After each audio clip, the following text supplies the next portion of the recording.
হঠাৎ একদিন শাশুড়ি খেতে চাইল খিচুড়ি। বাইরে সেদিন বৃষ্টি বেশ, তাই মনে জাগল খায়েশ।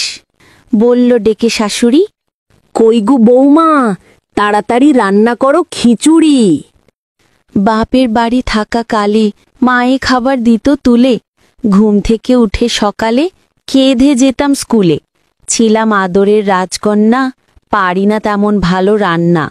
তবুও যতটুকু পারি রান্না আমিই করি। প্রায়ই শুনি গালাগাল, কম বেশি হলে নুন ঝাল। যাই হোক, শ্বশুরবাড়ি, শুনতে তো হবেই ঝাড়ি। এতটুকু খসলে পান থেকে চুন, উঠে পড়ে লেগে যায় শেখাতে কানুন। ডেকে বলেন শাশুড়ি, রান্না হলো খিচুড়ি। বললাম আমি মৃদু স্বরে, আর কিছুক্ষণ লাগতে পারে। বলল তখন শাশুড়ি, বলিস কিরে হতচ্ছাড়ি, এই শিখালো বাপে বাড়ি, সামান্য রান্না হয় দেরি।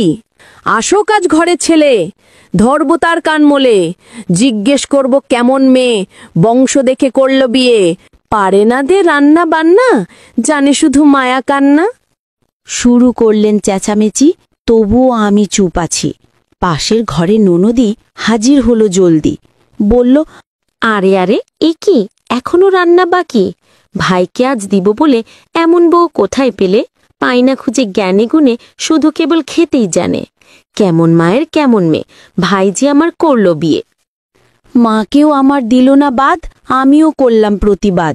বললাম তখন শাশুড়িকে, দু চোখে কেন বউ মেয়েকে? পরের মেয়ে চাকরানি, নিজের মেয়ে রাজরানী। আপনার মেয়েও কারো ঘরে বৌমা হবে দুদিন পরে। টেরটি পাবেন হাড়ে হাড়ে, শাশুড়ি যদি এমন করে। বউ তো আর মেয়ে নয়, শুধু মেয়ের মতন।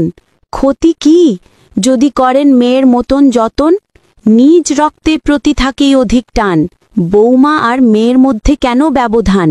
পরের মেয়েকে ভাবে যারা নিজ সন্তান, তবেই আসে পরিবারে সুখ শান্তি কল্যাণ। সেদিন থেকে শাশুড়িমা বুঝতে পারল ভুল। আদর করে মেয়ের মতন বেঁধে দেয় চুল। ঘরের সকল কাজকর্ম করি হাসি মুখে, বউ শাশুড়ি মিলেমিশে আছে বেশ সুখে।